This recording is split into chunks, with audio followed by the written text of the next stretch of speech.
Donc, pour commencer, merci de m'avoir invité et d'avoir l'occasion d'exposer un petit peu mes travaux en intelligence artificielle à votre intention. Vous connaissez probablement la collaboration que j'ai depuis un an ou deux avec Uli sur des questions pour lesquelles elle m'avait contacté. Et donc, nous discutons de fondements des mathématiques. Moi, essentiellement, à partir d'une perspective d'historien et de philosophe des sciences, plutôt que de mathématicien proprement parlé. Je n'ai pas de diplôme en mathématiques, mais il s'est fait que j'ai fait une carrière, toute ma carrière en fait a été de mathématicien appliqué depuis l'étude que j'ai faite sur l'anthropologie économique de l'île de Watt, où j'ai passé un an et demi à participer à la pêche.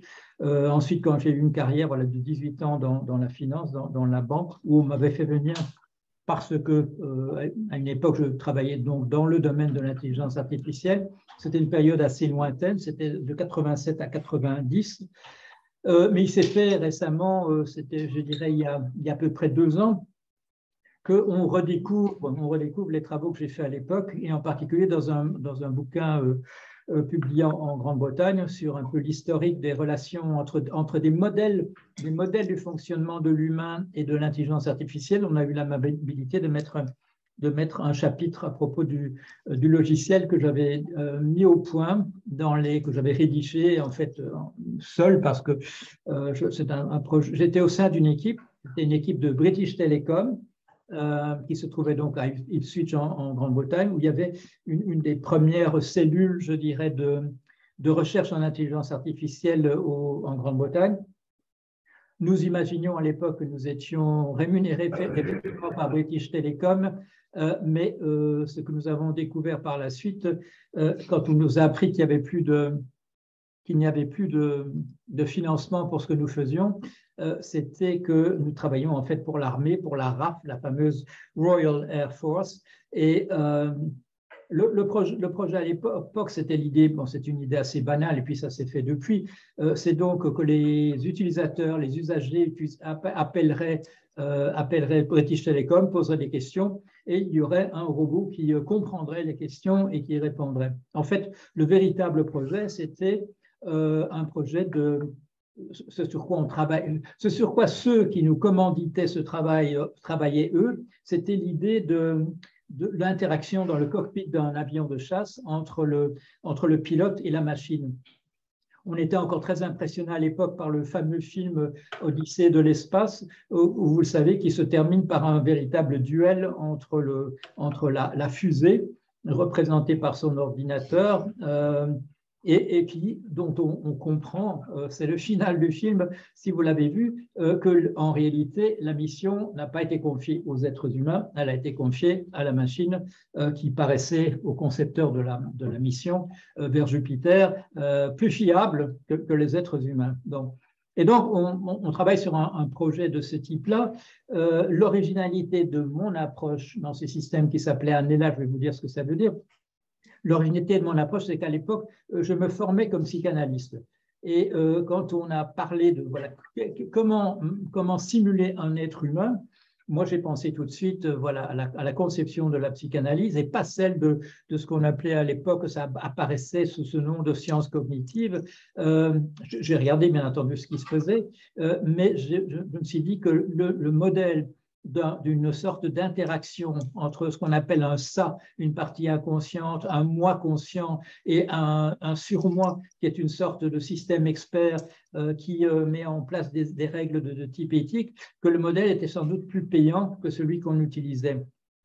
Je pensais en partie, à l'époque, bien entendu, dans les années 87-90, quand on parlait d'intelligence artificielle, les méthodes auxquelles on recourait, c'était essentiellement des algorithmes de type mathématique qui ont permis effectivement, comme vous savez, de résoudre pas mal de problèmes. On savait que le perceptron, ça existait.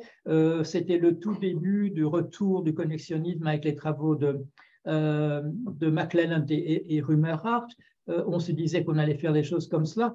Moi, je travaillais plutôt avec des phrases, des interactions sous forme de phrases avec des usagers. Je m'intéressais plutôt à ce qu'on appelait alors les réseaux sémantiques. Et les réseaux sémantiques, si vous êtes familier de cela, vous savez sans doute que c'est fort inspiré par une conception extrêmement classique de la linguistique, le groupe verbal, le groupe nominal, etc. C'est-à-dire quelque chose qui est plus intéressant du point de vue du linguiste que du psychologue ou de la personne qui doit vraiment avoir des interactions, puisqu'on est là, je dirais, dans une approche de type grammatical, de type tout à fait classique. Ce que je me dis à ce moment-là, c'est qu'il ne faut peut-être pas recourir aux méthodes qui sont utilisées à cette époque-là, c'est-à-dire des algorithmes de type, des méthodes statistiques, bien entendu, des algorithmes de type algébrique, des choses de l'ordre des réseaux sémantiques où simplement on vous dépose, je dirais, sur une représentation, les mots dans la phrase, avec, vous savez, avec des flèches qui les connectent entre eux, etc. Conception très grammaticale et pas, je dirais, pas très pratique. Et la preuve, c'est quand on le voit, je dirais, dans les choses qui sont faites maintenant, quand on utilise simplement des grands corpus et en essayant d'extraire de ces grands corpus un savoir qu'on va pouvoir reproduire comme en disant ce sont des discours générés par l'intelligence artificielle.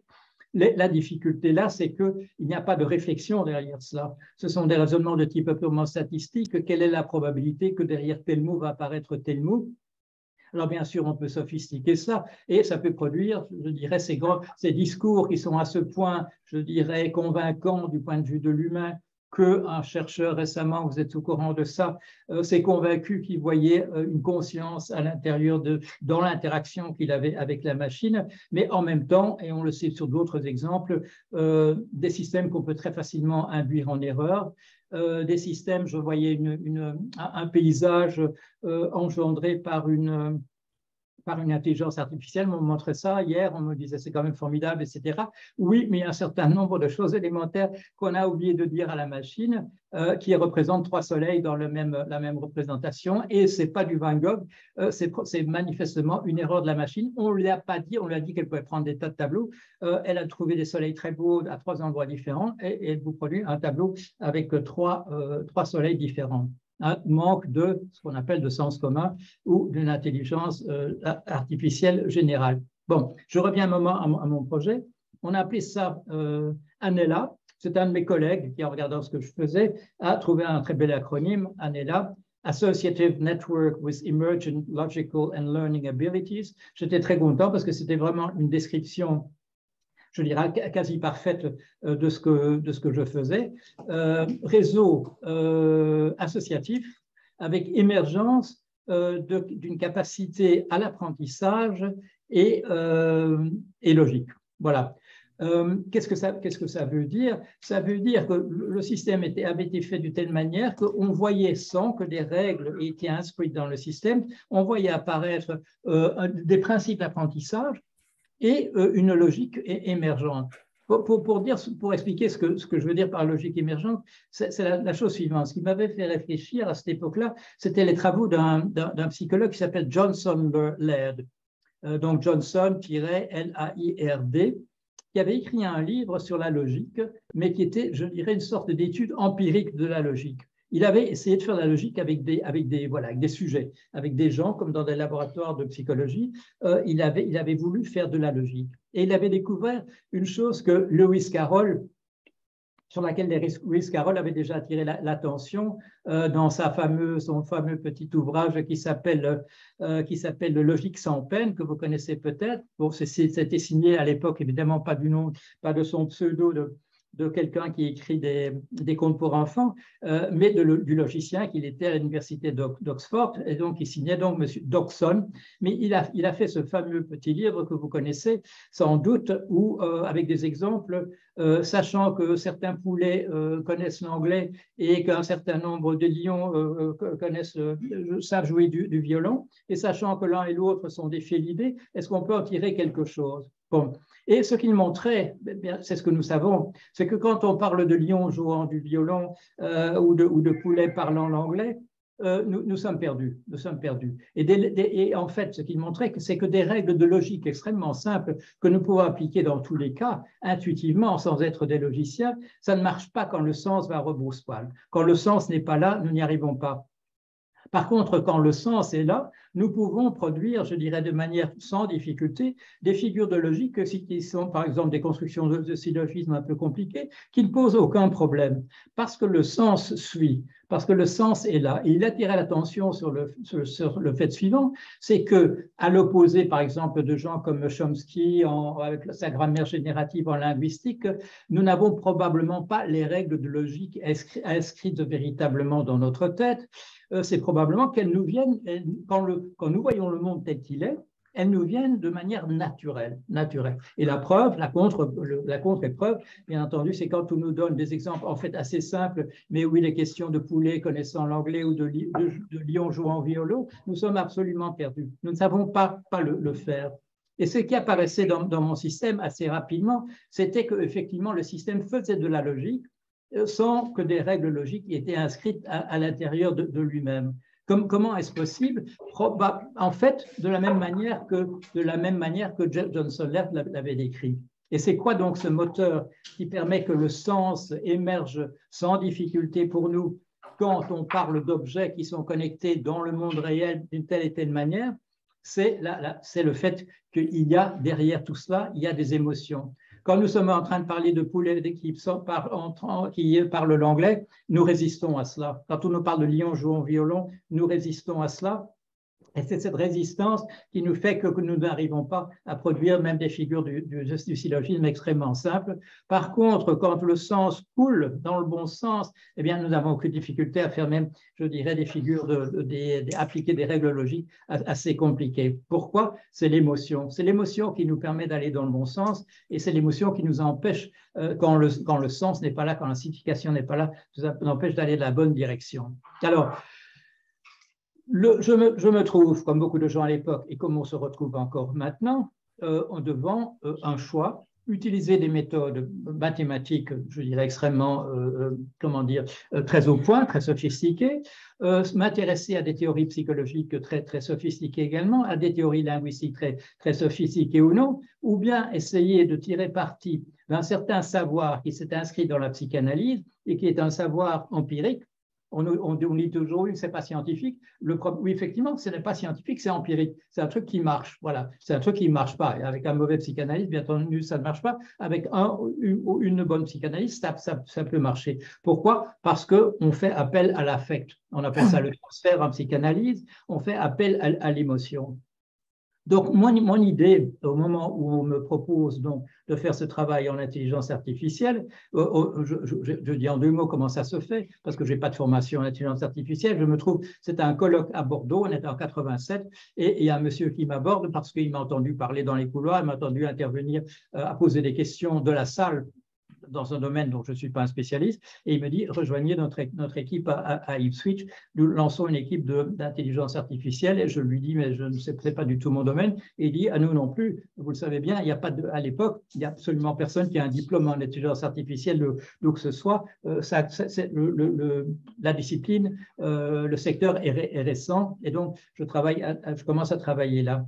Et là, je me dis que je vais utiliser justement cette idée d'associer une logique d'affect pas une logique d'affect, une dynamique d'affect au fonctionnement des mots qui sont là dans les phrases. C'est-à-dire qu'on va simuler dans la machine, bien entendu, parce qu'on ne va pas reproduire, on va simuler dans la machine une émotion liée à ce qu'elle dit elle-même, une émotion liée à ce qu'elle reçoit comme input, comme réaction à ce qu'elle peut dire, qu'elle va pouvoir distinguer, par exemple, une approbation d'une désapprobation, et qu'elle va mettre en avant comme étant davantage pertinent par la suite quelque chose dont on lui a dit que c'est une bonne idée et qu'elle va mettre peut-être entre parenthèses ou garder pour plus tard quelque chose dont on lui dira que ce n'est pas une mauvaise idée.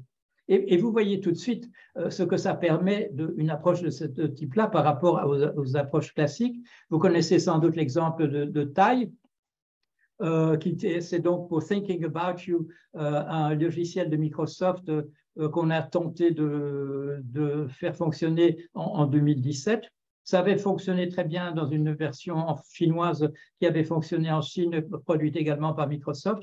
on lance taille, c'est-à-dire en fait c'est un chatbot, c'est une machine qui peut répondre à des questions, à des conversations qu'on lui propose, et au bout de 3/4 d'heure, je crois, on arrête parce que c'est une catastrophe.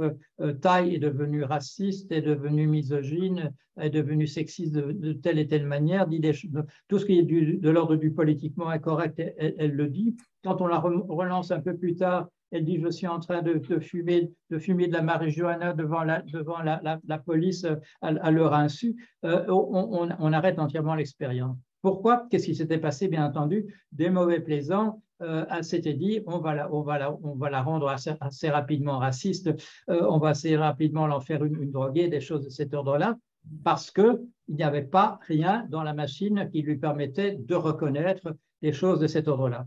En particulier, il n'y avait pas d'émotion, il n'y avait pas de dynamique d'affect dans la machine, elle ne pouvait rien reconnaître. Il n'y avait même pas, je dirais, quelque chose de l'ordre d'un système expert qui pourrait lui dire, essayez de vérifier si la phrase implique ceci ou cela, et qui aurait permis de pouvoir faire un tri. Il n'y avait pas de filtre, il n'y avait aucune représentation en arrière-plan de ce que la machine pouvait faire et ne pas faire.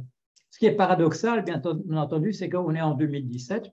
Si vous connaissez un petit peu, et je suppose que vous le connaissez non seulement un petit peu, mais que vous le connaissez très bien, le milieu dans lequel on fait de l'informatique, le milieu dans lequel on fait de l'intelligence artificielle, vous savez que dans ce milieu-là, la littérature de science-fiction n'est pas inconnue, qu'on s'intéresse en particulier à des ouvrages très, très classiques comme ceux de Isaac Asimov, où on parle des 3 lois de la robotique. Je vous les rappelle très rapidement.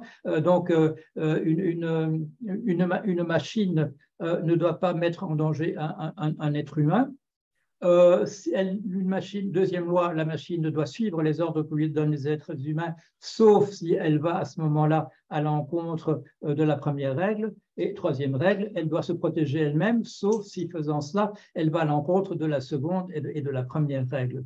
Dans le cas de taille produit par Microsoft en 2017, bien que les gens qui produisent, les programmeurs, les gens qui écrivent du code soient des gens qui soient absolument au courant de cela, personne apparemment n'avait pensé à faire cela. Bon, alors pourquoi? Eh bien, parce que cette culture, en fait, ne communique pas, cette culture de science-fiction ne communique pas vraiment avec le monde de l'intelligence artificielle, où on ne raisonne pas encore en termes de ce que ce sont les robots chez Asimov, c'est-à-dire des créatures autonomes.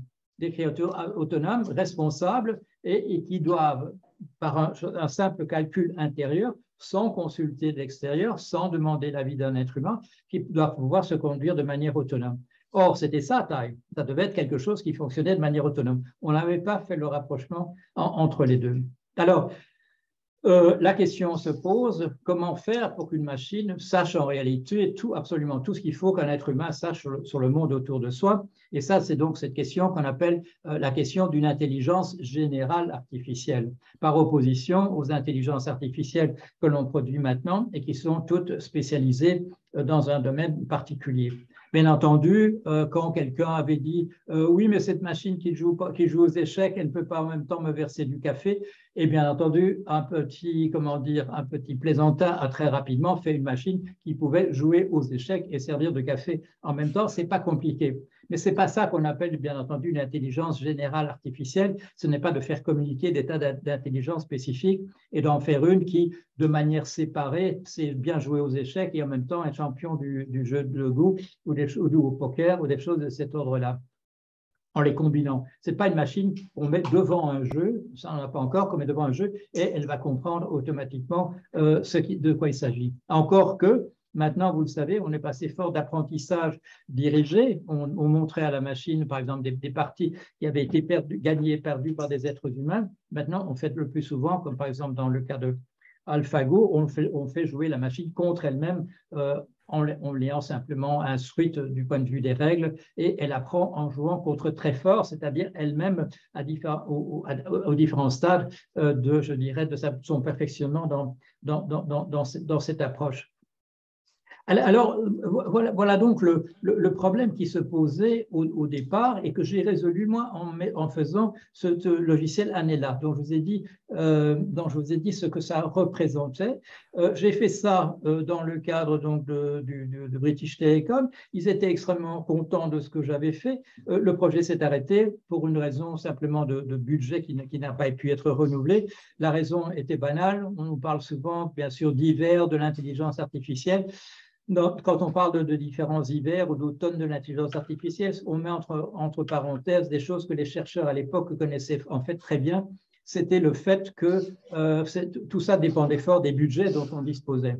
Et en 1989, en particulier, chute du mur de Berlin, fin du bloc soviétique avec voilà, l'URSS et ce qu'on appelait ses satellites, et les budgets militaires dans l'ensemble des pays occidentaux baissent de manière drastique parce qu'on considère, on ne pensait pas à l'année 2022, on pensait que tout ça était terminé une fois pour toutes. Et donc, baisse considérable des budgets, on abandonne d'une manière, je dirais, assez considérable certains projets, et l'équipe que nous avons en British Telecom, ce qu'il en reste sont des gens qui vont aller travailler littéralement dans une caserne, ils vont aller dans les bâtiments de la RAF, et c'est là qu'ils vont continuer pendant un certain temps. Alors, maintenant, avec le type d'apprentissage qu'on connaît très bien maintenant, fondé sur du deep learning, on peut faire des tâches extrêmement, je dirais, on peut réaliser des choses absolument splendides, on peut avancer dans ces directions-là. Il y a un certain nombre d'obstacles que vous connaissez, il y a encore des questions qui se posent, mais on n'est pas vraiment, je dirais, dans la bonne direction pour réaliser une intelligence générale artificielle. On a l'impression que tout ça fonctionne très très bien sur des tâches très spécifiques, mais que ce n'est pas comme cela qu'on va faire émerger une machine qui pourra tout faire un peu comme nous et qui sera autonome, qu'il faudra une approche différente et qu'on résume aussi en parlant de sens commun. La machine n'a pas le sens commun. Alors, il y a des expériences extrêmement anciennes. Je me souviens par exemple de Erisco, qui était un projet voilà, d'intelligence générale artificielle dans les années 80. On a mis à la disposition ça des moyens tout à fait considérables. Bien entendu, du point de vue du stockage en mémoire, on n'était pas à ce qu'on peut faire maintenant, de la vitesse de la machine également non plus, mais on ne reprend pas des projets de ce type-là, c'est-à-dire simplement de prendre une machine et de fourrer tout le savoir du genre humain à l'intérieur de ça, en espérant qu'émergera une intelligence générale artificielle. Alors, puisqu'on a eu l'amabilité il y a à peu près 2 ans, voilà, de me dire on s'intéresse à nouveau à ce que vous faites. Quelqu'un m'a signalé, je crois que c'était à 6 mois, que dans une nouvelle version de l'approche développée par Lequin, donc dans le cadre des travaux qu'il fait pour Facebook, quelqu'un m'a signalé, regardez, il a repris une idée à vous de cette époque, de la fin des années 80, d'une descente de gradient pour simuler la satisfaction d'un besoin. À l'époque, j'avais écrit un livre pour expliquer ce que j'étais en train de faire. Je lui avais donné un titre tout à fait général. C'est un livre qui s'appelle « Principe des systèmes intelligents » et il est à nouveau, il y a une époque où il n'était plus en vente parce que c'était épuisé, mais il est à nouveau en vente. Et on a l'amabilité de temps à autre récemment de reparler de ce livre où je parle de l'approche. Alors, comme il me reste un peu de temps, je vais entrer peut-être, puisque vous êtes des techniciens, je vais entrer un petit peu dans les détails. J'ai mentionné la chose suivante, c'est qu'on ne peut pas tout réinventer, on ne peut pas imaginer véritablement un robot qui va grandir à la même vitesse qu'un être humain, qui va apprendre des mêmes sources qu'un être humain, c'est-à-dire de ses parents, de ses professeurs, etc. Ça n'a pas de sens de reproduire une intelligence générale artificielle de cette manière-là. Il faut trouver des raccourcis. Et donc, ce qu'il faut faire, c'est en termes un petit peu de physique, ce qu'il faut découvrir, c'est de l'auto-organisation là où elle existe. c'est-à-dire de récupérer des choses qui sont déjà faites et pas, par exemple, prendre une approche, je dirais, purement distribuée, de dire on va prendre toutes les lettres et on va voir à quel moment, on peut, en combinant des lettres, on va avoir des mots, et une fois qu'on aura des mots, on va voir comment on va pouvoir les combiner pour faire des phrases. Ça, c'est vraiment réinventer, je dirais, la roue, et c'est probablement pas à ce niveau-là. Il faut tirer parti du fait qu'il existe déjà une auto-organisation dans la société humaine et que cette auto-organisation est fondée de manière très essentielle sur le fait que nous parlons. Qu'est-ce qui fait la différence, je ne sais pas, entre des cerfs, des cochons, des vaches et nous?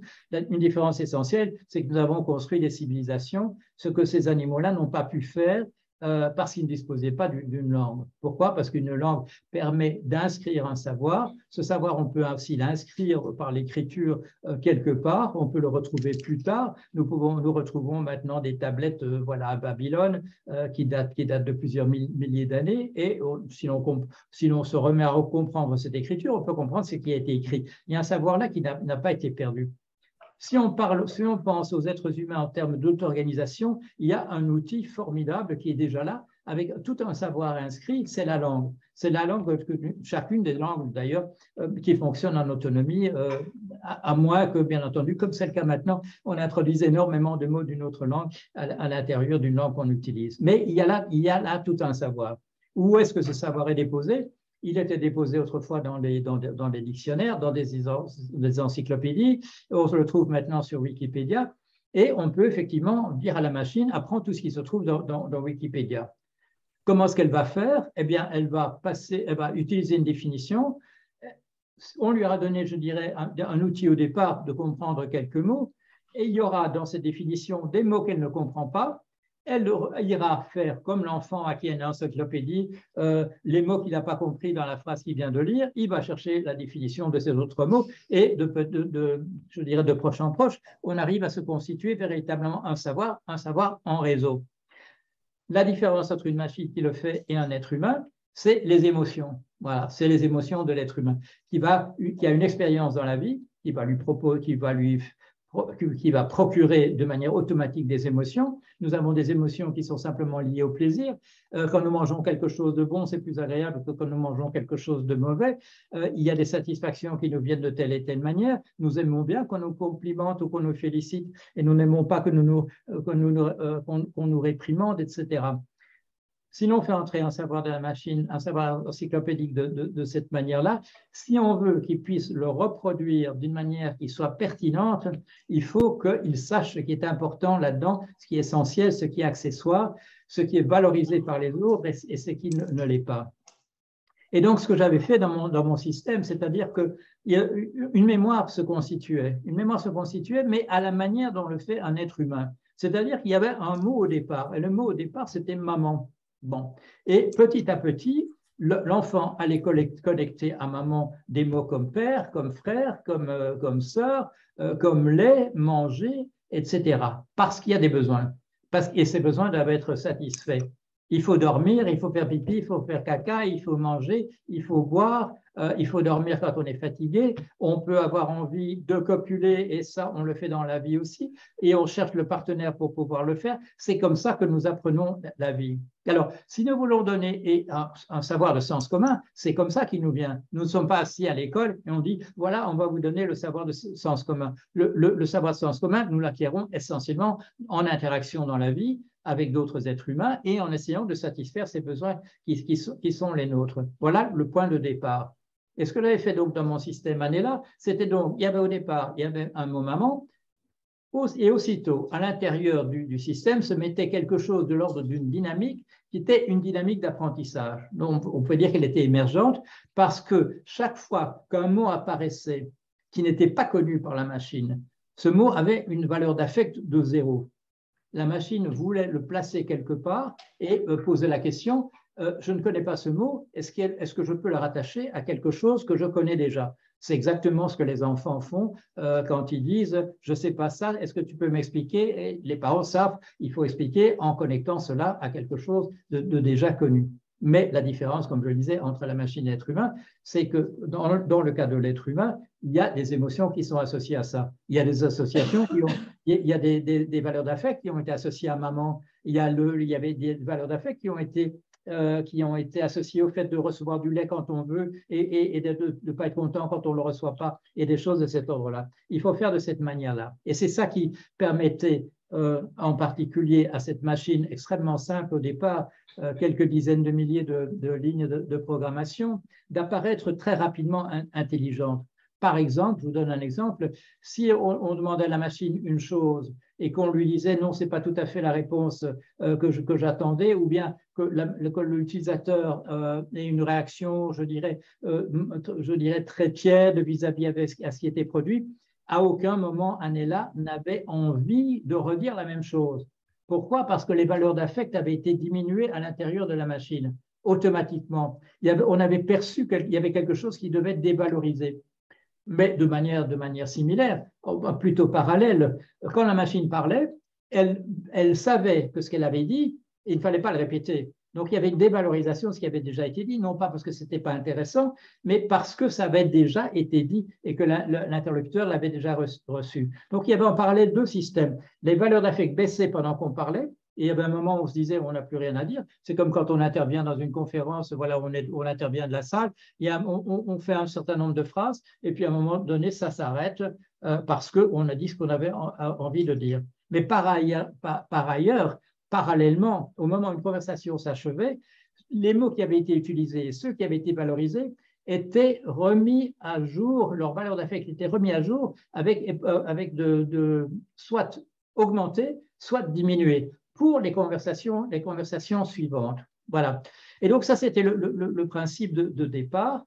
Donc, une mémoire qui se constitue petit à petit, de manière historique, chaque fois en connectant un nouveau mot à des mots qui sont déjà là, c'est-à-dire que l'exemple que je donne en général, c'est imaginons un médecin qui devient ingénieur ensuite, et en parallèle un ingénieur qui devient ensuite médecin. On va les placer devant des problèmes qui peuvent résoudre tous les deux, des problèmes d'ingénierie et des problèmes de médecine, mais ils ne vont pas les résoudre de la même manière parce qu'ils n'ont pas appris ça dans le même ordre. Parce que le savoir du médecin s'est inscrit chez l'autre, chez le premier, à l'intérieur de son site, en se connectant à son savoir d'ingénieur, et dans l'autre, ce sera l'autre cas. Dans l'autre cas, son savoir d'ingénieur viendra se connecter à un savoir de médecin qui est déjà là. Si bien que chaque instance d'un élan indépendante, qui s'était construite une mémoire, chacune à sa manière, ne répondait pas la même chose aux questions qu'on pouvait lui poser. C'est le même principe qu'on utilise maintenant pour ces jeux qui demandent un apprentissage extrêmement poussé, comme AlphaGo, des choses de cet ordre-là. Des instances différentes d'AlphaGo ne vont pas réagir de la même manière, et on le sait bien, dans les grands tournois, eh bien, les ingénieurs, les codeurs vont utiliser la meilleure dont on dispose. C'est un concept qui paraît très, très étranger aux personnes qui ne sont pas familières avec l'informatique, c'est-à-dire pourquoi ces instances seraient différentes. Parce qu'elles ont acquis dans le cadre d'une histoire. Elles n'ont pas encore véritablement, je dirais, de valeur d'affect, mais il est déjà vrai qu'un nouveau savoir s'est connecté à un savoir qui était déjà là en place. Alors, qu'est-ce qu'on peut trouver donc à l'intérieur d'une mémoire de ce type-là? Un ensemble de notions. L'ensemble de ces notions, ce sont des mots de contenu, comme on dit. Ça, nous avons en mémoire. Mais nous n'avons pas, je dirais, des connexions tout à fait a priori, et ça les linguistes le savent très bien. Par exemple, nous n'avons pas un endroit où le mot néanmoins est je dirais, à l'intérieur même de notre cerveau, connecté à d'autres choses. Nous savons quand utiliser un mot comme néanmoins. Qu'est-ce que c'est qu'un mot comme néanmoins? C'est un mot qui va connecter un raisonnement de type, une conclusion, par exemple, une conclusion de syllogisme, l'aboutissement d'un raisonnement de type logique, va la connecter à une autre conclusion, mais va savoir que dans les valeurs d'affect qui sont associées à ces deux conclusions, il y a quelque chose qui va résister au fait qu'on les connecte de manière immédiate. Et on va placer un mot comme néanmoins pour attirer l'attention sur le fait qu'il est connu que ça n'a pas l'air de couler de source, d'aller de A à B. Mais on dit A est vrai et B aussi.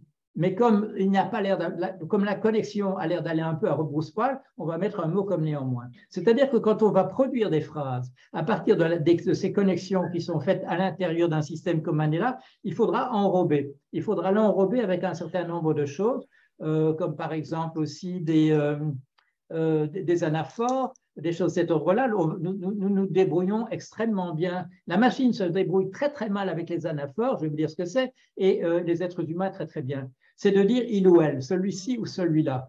Il y a des cas de confusion. On ne sait plus très bien si quand on dit elle ou il dans une phrase, si ça renvoie à une des choses qui a été évoquée ou à l'autre. Mais de manière générale, ça marche très très bien chez nous et ça marche très très mal dans la machine. Pourquoi est-ce que ça marche très mal dans la machine? La machine n'a aucune donnée pour savoir si le il ou le elle renvoie au nom qui vient d'être dit ou au nom qui a été prononcé auparavant ou non. Pourquoi ça marche si bien chez nous? Parce qu'il y a l'émotion, bien entendu. Parce que si on parle d'un être humain et d'un objet, nous n'allons pas attribuer la même valeur d'émotion, la même valeur d'affect à cela. Et quand on nous dira il ou elle, on pensera d'abord à l'être humain, à l'être animé, avant de penser à l'objet inanimé. Ce sont des choses qui nous viennent tout à fait naturellement et qui nous permettent voilà, de nous débrouiller dans des situations qui paraissent encore extrêmement opaques à la machine, qui lui paraissent encore extrêmement, extrêmement difficiles. Alors, donc, un système qui fonctionne avec une mémoire constituée de manière historique. À l'intérieur de ce système, les notions ont associé à elles des valeurs d'affect. Et alors, il y a en plus quelque chose de l'ordre d'une canalisation, c'est-à-dire que les valeurs d'affect qui sont stockées en mémoire sont stockées en connectant deux notions l'une à l'autre. Et ces notions, elles, sont distribuées. Par exemple, quand je dis la pomme d'Adam, voilà, la pomme d'Adam, ou quand je dis la pomme à côté de la poire, chaque fois c'est le mot pomme, mais le mot pomme, quand il se connecte à Adam, et le mot pomme, quand il se connecte à poire, n'ont pas du tout la même valeur d'affect. Dans la mémoire, il y a effectivement l'ensemble des choses qui s'appellent pommes sont connectées. Elles sont connectées. C'est le même mot. Bon, parfois, il y a bien entendu ce qu'on appelle des polysémies qui font qu'il y a deux mots qui sont le même ou qui apparaissent le même à l'audition, alors que c'est lait vilain et le lait voilà, qui est le liquide produit par la vache. C'est pas le même mot. Cela, il n'y a pas de nécessité qu'ils soient connectés en mémoire. Ils vont être connectés par le son, bien entendu. Et en général, bon, quand il y a des lapsus, des choses de cet ordre-là, il y a une connexion qu'au Moyen-Âge, on appelait une connexion matérielle. Ils appelaient ça une connexion matérielle. Par exemple, si vous faites un lapsus entre humilité et humilité, c'est une connexion de type matériel. C'est parce que les mots se ressemblent. Et là, nous savons dans notre cerveau, nous avons des choses de cet ordre-là qui se produisent. Quand vous ouvrez le capot d'un système comme Anela, et là, j'aurais peut-être pu penser à ouvrir mon écran et vous montrer cela, c'est un graphe. C'est un graphe où vous voyez distribuer des mots, et ces mots ont été construits par l'adjonction successive des différents mots. Et là aussi, je vous le dis, quelqu'un qui a le même vocabulaire qu'une autre, un Anela qui a eu le même vocabulaire qu'un autre, n'aura pas le même graphe si les mots n'ont pas été entrés dans le même sens. Les connexions se seront faites de manière différente. Et vous le savez aussi, les valeurs d'affect vont se distribuer de manière tout à fait différente selon l'histoire. Quand Carl Jung, qui est un des premiers psychologues et qui utilise l'association libre, c'est-à-dire on dit un mot à une personne et elle va répondre un autre mot. Bon, quand il fait des expériences de ce type-là, on lui demande de réagir de manière tout à fait spontanée. Dans un cas comme celui-là, il dit piano, et une personne va lui dire musique, un autre va lui dire note, un va lui dire rhapsodie, et puis un des sujets qu'il a là dit père assassin. Bon, père assassin, c'est quelque chose de spécifique. C'est une histoire personnelle. La plupart des gens, quand on leur dit piano, ne disent pas père assassin, mais il y a une personne qui répond comme ça du tac au tac. Pourquoi? Parce que dans son réseau de mémoire, il y a une association entre les deux. Il y a une histoire qui est là. Et ça, bon, c'est le travail du psychanalyste avec son analysant ou son analysante, c'est de faire émerger ces associations-là qui souvent bloquent l'utilisation que nous pouvons faire de la mémoire en déposant des tabous ici et là à l'intérieur de notre mémoire et nous empêchant de faire les connexions tout à fait évidentes. L'exemple que donne Freud, c'est un exemple très visuel. Il dit quand je suis en été dans le village de Vögel et que je vais aller au village de Kirchhoff, ça me prend 20 minutes de prendre le sentier qui longe la rivière et de me retrouver jusque-là. Mais si je suis là au mois de mars, au moment de la fonte des neiges, le torrent a entièrement inondé la vallée et je suis obligé de monter par le col et de redescendre de l'autre côté et ça me prend 2h30. Notre mémoire est de ce type-là, et c'est ça qu'on appelle la névrose, éventuellement la psychose, c'est le fait que dans ce réseau de mémoire qui est excellent que nous avons tous, il y a des tabous, il y a des goulots d'étranglement, il y a des endroits qui nous ont été prohibés par notre propre histoire, par des traumatismes, des événements de ce type-là, et que nous pouvons à nouveau faire connecter. L'idée, c'était de reproduire dans la machine quelque chose de cet ordre-là. Alors, bien entendu, si nous mettons un système comme Anela dans un robot, il n'a pas l'expérience de devoir manger, de devoir boire, de devoir dormir, des choses de cet ordre-là. Là, il faut que ce savoir lui vienne de l'extérieur. Il faut qu'on lui associe non seulement le savoir, mais il ne faut pas que ce soit un savoir mort, comme si il allait ingurgiter entièrement tout Wikipédia et avoir du coup une représentation du monde. Non, parce que justement, il pourra tomber la victime d'un système des gens qui ont manipulé le système taille, c'est-à-dire qu'on pourra lui faire dire n'importe quoi. On aura simplement renforcé dans une compréhension du monde qui n'aura pas eu une histoire, à qui on n'aura pas inculqué, non pas sous forme de règles, il faut faire le bien et pas le mal, il est interdit de faire ceci ou cela. Mais ce n'est pas ça qui fait de nous des êtres humains. Ce n'est qu'occasionnellement que nous pensons à une règle en particulier en se disant, tiens, oui, non, ça, en fait, en réalité, c'est interdit. Non, c'est toute la manière dont l'information s'est accumulée à l'intérieur de nous-mêmes par strates successives, par un nouveau mot ajouté à un nouveau mot et ainsi de suite, avec une émotion associée à cela en fonction des gratifications, des punitions, de la manière dont nous avons appris le monde extérieur. Alors là, dans la machine, oui, il faudra lui apprendre cela. C'est-à-dire qu'une machine de ce type-là, avec un savoir de type sens commun, avec un savoir de type intelligence générale artificielle, il faudra qu'il y ait eu des professeurs véritablement, il faudra qu'il y ait eu l'équivalent de parents, l'équivalent d'instituteurs, et pas simplement un déversement de savoir mort en fait, parce qu'il n'y a pas d'émotion à l'intérieur de cela. Voilà, dans la mesure où on a eu l'amabilité de ressusciter un petit peu l'intérêt pour les travaux que j'avais fait donc il y a très longtemps, puisque j'avais terminé de travailler là-dedans en 1990. Ça nous fait quoi? Ça nous fait 32 ans. L'intérêt qu'on a maintenant pour ce type d'approche, parce qu'il y a un certain type de goulot d'étranglement dans l'apprentissage de type deep learning, fait que bon, je retravaille là-dessus et je me retrouve donc, je dirais, en fin de carrière académique, universitaire, à pouvoir refaire à nouveau de la recherche. Et avec un ami, nous avons créé d'ailleurs une petite société où nous travaillons avec un programmeur à essayer de relancer un petit peu toute cette approche et de travailler dans la perspective, qui est très à la mode maintenant, d'une machine qui serait consciente d'elle-même.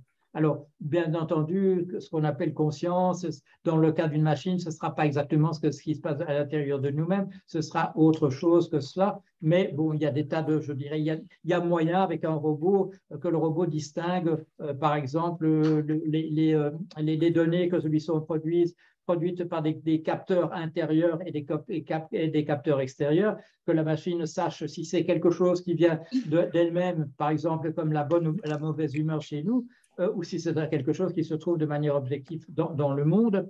Mais pour terminer peut-être là-dessus, dans le cas de Anela, j'avais tenu compte du fait que ce n'est pas simplement les raisonnements que la machine fait avec des usagers extérieurs qui comptent, c'est aussi la manière dont elle réanalyse par la suite ce qu'elle a pu dire elle-même et en tirer profit. Par exemple, quand nous avons un exemple, un monsieur avec qui je me trouve dans une émission de télévision et nous sommes deux intervenants, et qui à la fin de l'émission me dit est-ce que vous êtes comme moi? C'est-à-dire que chaque fois que je dis quelque chose, je me rends compte que j'aurais dû dire autre chose.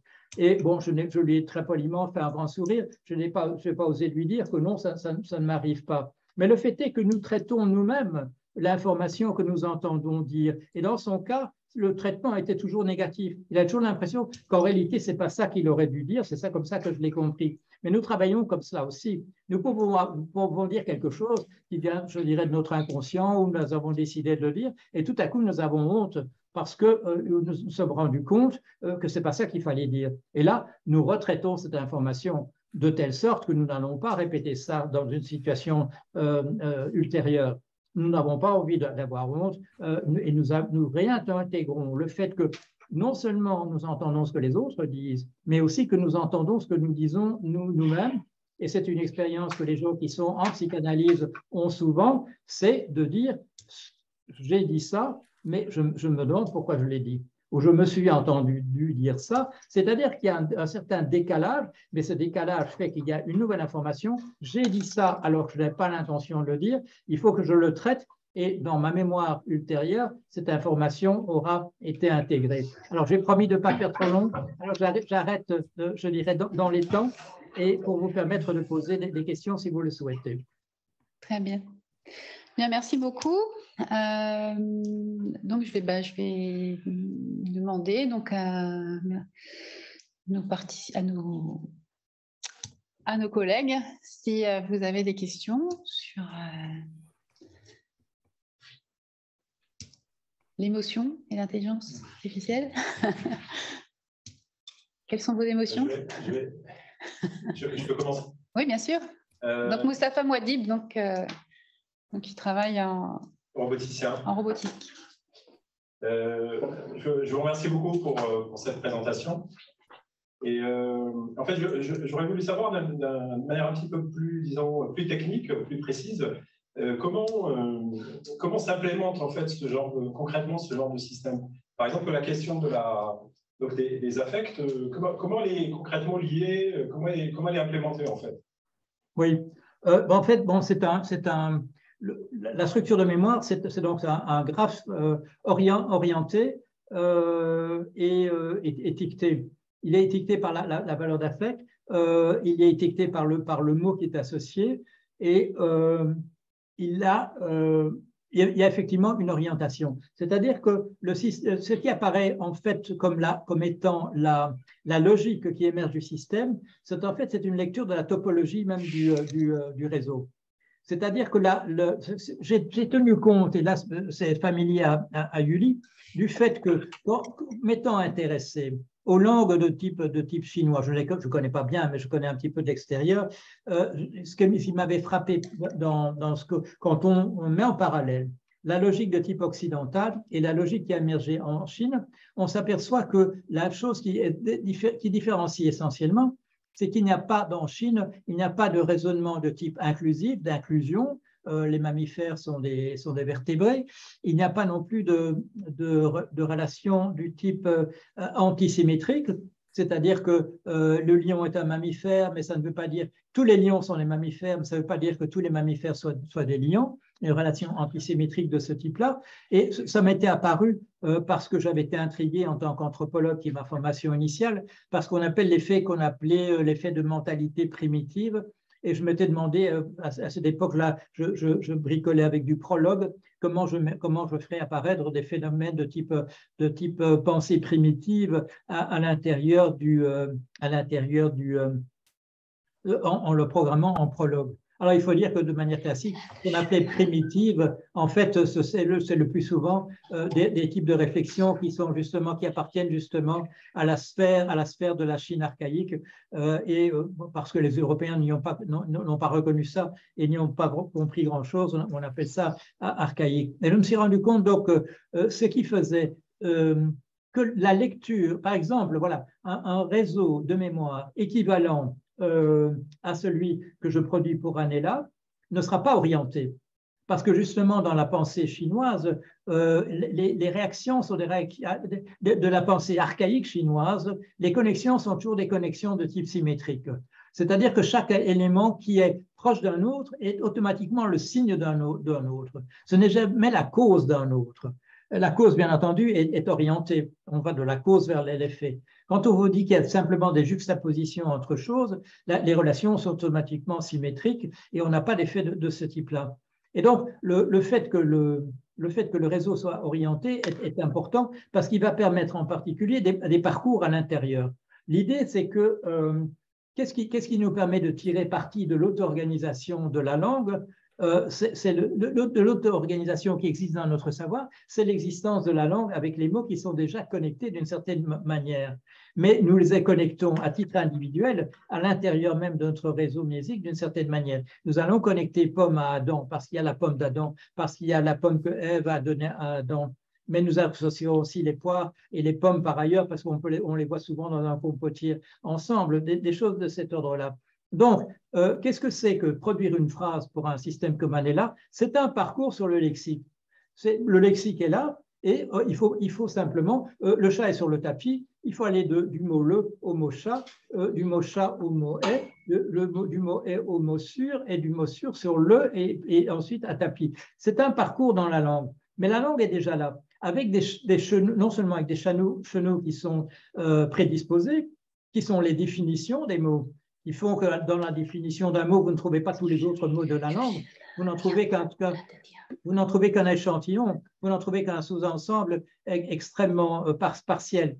Et en plus, nous faisons un travail supplémentaire, nous les êtres humains, en stockant dans notre mémoire des choses non seulement de manière très très sélective, mais également en y attachant justement des valeurs d'affect particulières. J'aurais dû penser à vous montrer un échantillon donc justement de ce que c'était la mémoire de Anela quand on ouvrait le capot.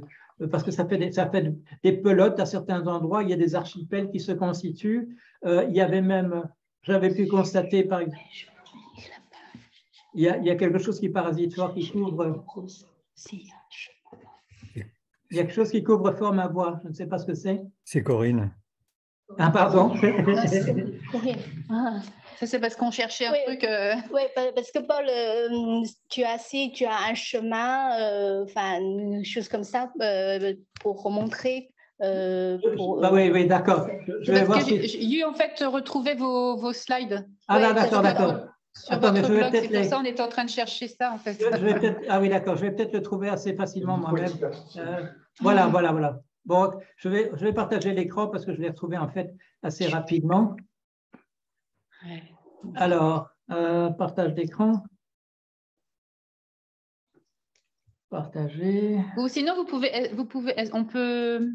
Je vais vous le montrer. Est-ce que vous le voyez? Ah oui, on le voit. Voilà. Alors, vous voyez, bon, tout ça date de 1987 ou 88, et vous voyez d'ailleurs que c'est fait au dos d'un print-out, voilà, tout sortait toujours par une sorte de télétype, et vous voyez ça que j'ai utilisé ça comme brouillon. Mais là, j'ai ouvert à un moment donné, j'ai ouvert le capot, voilà, le capot d'Anela, et pour regarder à quoi le réseau ressemblait. C'était à l'époque, bien entendu, on était à 87-88, on n'avait pas tous ces outils graphiques qu'on peut utiliser maintenant. Vous mettez une table avec des vecteurs représentant des arcs dans un réseau et il vous produit ça de manière automatique. À l'époque, il fallait faire à la main ou alors il fallait écrire entièrement le logiciel qui vous permettait de faire ça. Mais voilà, là il y a une vingtaine de mots. Et comme vous voyez, les mots ne sont pas attachés au nœud comme on le ferait de manière classique dans un réseau sémantique. Les mots sont attachés aux arcs. Et les mots sont attachés aux arcs de manière orientée, puisqu'il y a des flèches sur les arcs. Vous voyez peut-être à certains endroits des relations qui sont symétriques, c'est-à-dire qu'il y a une boucle, on va de A à B et de B on revient à A. Et ça, ce sont des relations que dans la langue, nous appelons des possessions, avoir. Ça sera représenté de manière symétrique parce que avoir quelque chose, c'est du même ordre que cette relation symétrique que la Chine archaïque connaissait seulement. C'est-à-dire que le pharaon a une pyramide, mais la pyramide a un pharaon. Voilà, c'est une relation véritablement symétrique. On peut passer de A à B, mais aussi bien de B à A. Et dans le réseau, ce réseau de mémoire, quand la relation est symétrique, c'est ce que nous rendons par le verbe avoir. Dans certains cas, bon, il y a des choses qui c'est un peu plus compliqué entre être et avoir, mais en général, être, ce sont des inclusions, comme par exemple le mammifère est un vertébré. Et dans ce cas-là, on a une flèche dans un seul sens sans qu'il y ait de retour. Mais ce qui apparaît de manière très claire dans des choses comme celle-là, c'est qu'il y a des éléments de mémoire qui vont apparaître rapidement comme des noyaux et d'autres comme des choses assez isolées, des archipels un peu isolés. Si vous voyez le centre, là, il y a quelque chose qui a connecté, je dirais, il y a eu beaucoup de connexions qui se sont faites là. Par exemple, le mot maman, dans la mémoire d'un enfant est connecté à énormément de choses et il y aura beaucoup de contextes auxquels le mot maman sera associé. Par contre, si vous regardez en haut et à droite, vous allez voir qu'il y a quelque chose qui s'est constitué un peu comme un archipel un peu distant et qu'il y a un certain nombre de relations entre ceux-là, mais c'est moins connecté au centre ou alors vers le bas, pareil. Il y a une relation qui s'est créée un petit, je dirais, une région locale avec sa propre logique. Et je vais vous donner un exemple, je dirais là, de communication entre la psychanalyse et même dans ce cas-là de la psychiatrie et ce type de modélisation en IA. C'est qu'un jour, je regarde, bon, je parle à Anela, une instance d'Anela, et je trouve, ce qui me frappe, je la trouve paranoïaque. Je me dis, c'est pas possible, c'est vraiment, elle raisonne de manière paranoïaque. Et je lève le capot comme ici, et de quoi est-ce que je m'aperçois? Et si vous prenons l'exemple voilà, de cette flèche ici, de cette flèche qui connecte par un seul arc, un ensemble, une petite constellation ici, au noyau central. Si vous faites tomber, si cet arc ne fonctionne plus, par exemple, dans ce que Lacan a appelé la forclusion comme étant l'origine de la psychose, de la folie. Eh bien, qu'est-ce qui se passe s'il n'y a plus de connexion ici? Si on lance la machine à répondre quelque chose ici, elle ne va pas plus pouvoir connecter avec le reste. Elle va devoir produire une solution purement locale. Même chose, si cet arc a disparu, là, on aura peut-être des explications plus globales, mais on ne pourra plus connecter ici avec ceci, où la réponse à la collection, à la question qui était posée, elle se trouve peut-être. C'est-à-dire qu'on va avoir des effets de type très psychologique tels qu'on les connaît.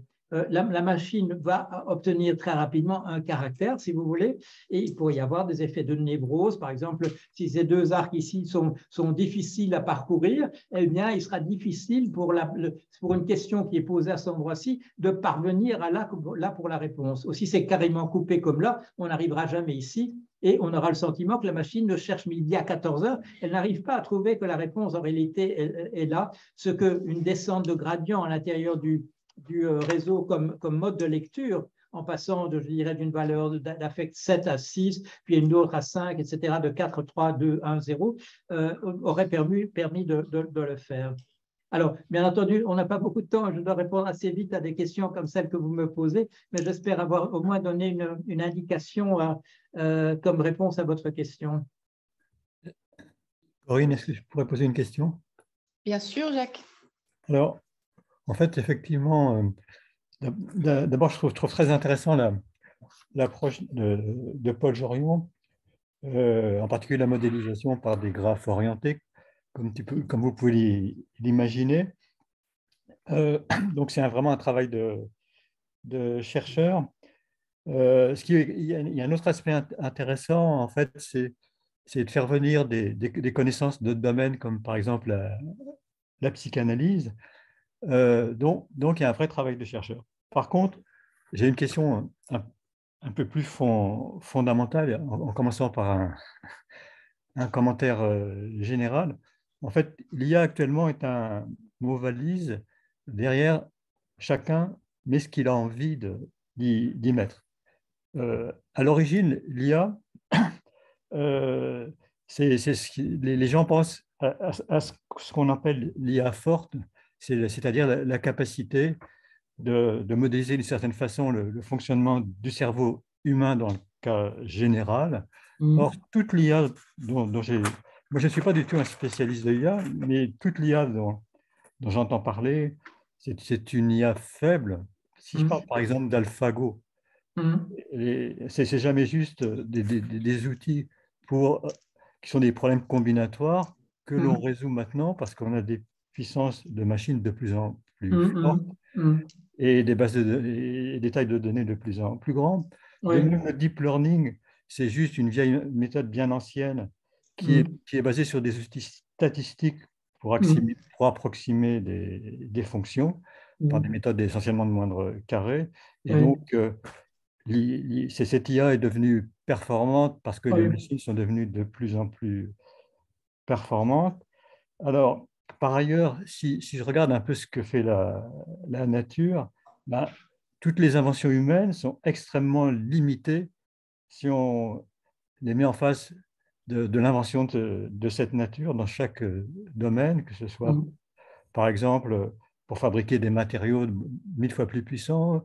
La nature a été capable de faire voler des oiseaux, des insectes, etc. Devant la nature, on est comme un petit enfant de 2 ans devant un adulte ultra performant. Alors, est-ce que ce que propose Paul Jorion, est-ce que c'est une méthode spécifique ou est-ce qu'il appelle le sens commun, c'est une IA forte? Oui. Je vais vous répondre pour commencer sur ce que vous dites, ce qui est de l'IA et ce qui n'en est pas. Au moment où je termine de travailler dans le domaine de l'IA, parce qu'il n'y a plus de financement pour le projet sur lequel je travaille, on me recrute dans la banque. Bon, ce n'est pas par hasard, c'est parce que c'est l'époque où on a besoin de ce qu'on appelle des rocket scientists. Et effectivement, dans la finance, j'aurais en général effectivement des collègues qui ont travaillé pour la NASA à une époque ou une autre, à l'époque du gros projet sur la Lune.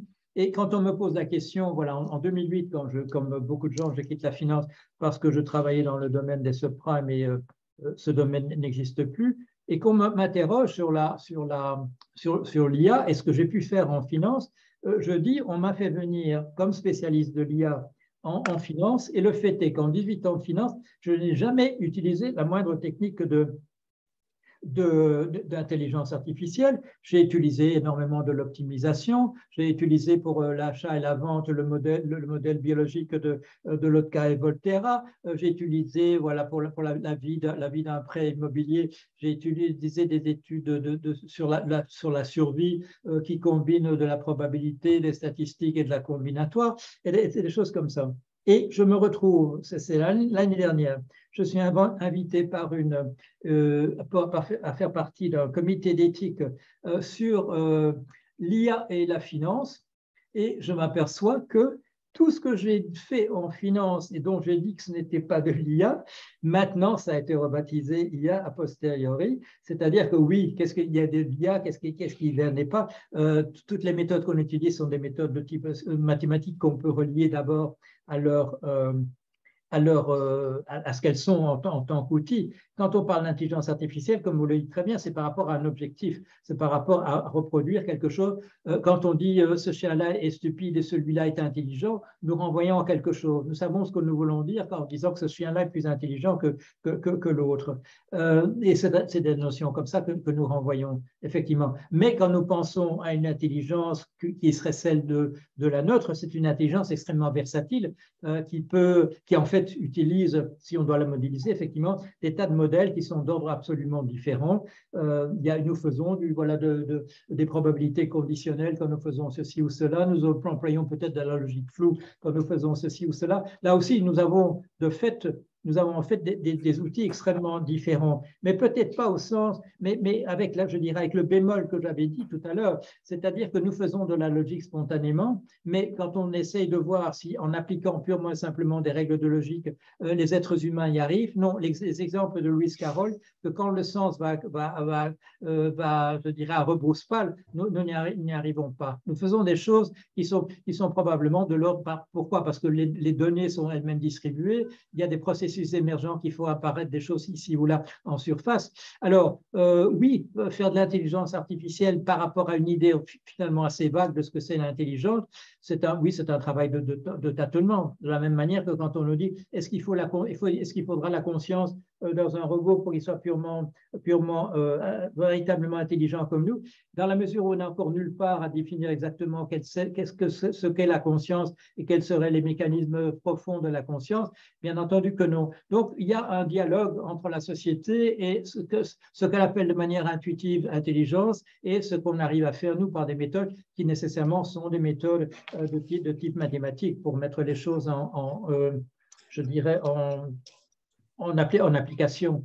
Mais on peut être plus ou moins inspiré, bien entendu, par des choses que nous voyons dans l'empirique, par exemple, d'étiqueter des arcs dans un graphe avec une valeur d'affect qui serait une simulation justement de ce qui est le fonctionnement à l'intérieur de nous-mêmes qui nous conduit à assouvir ses besoins parce que nous avons envie de boire, que nous avons soif et ainsi de suite, à assouvir nos besoins et nous oblige à connaître le monde autour de nous. Et même si nous ne voulions pas, nos parents vont nous enseigner un savoir, nos enseignants vont nous compléter ce savoir, nous allons finir par être curieux et ajouter des choses. Donc, personnellement, je ne m'attacherai pas à des définitions, je dirais, trop pointues de qu'est-ce que nous essayons de faire.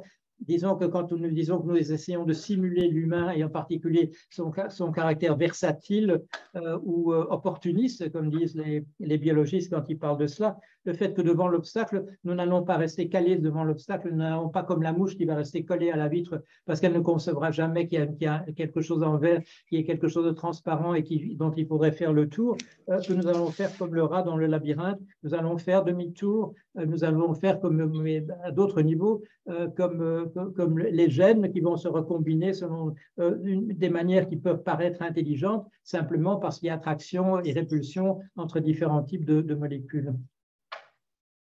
Merci. J'ai sa parole. Merci. Merci. Est-ce qu'il y a d'autres questions donc ici dans la salle ou alors à distance pour les gens qui sont connectés?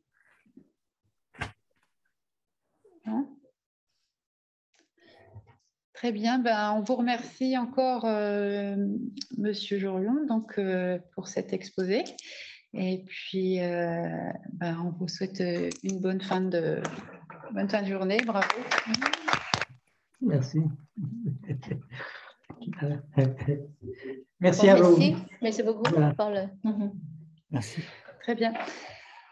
Eh bien, au revoir. Et puis, donc, à moins que tu veux continuer quelque chose. Oui,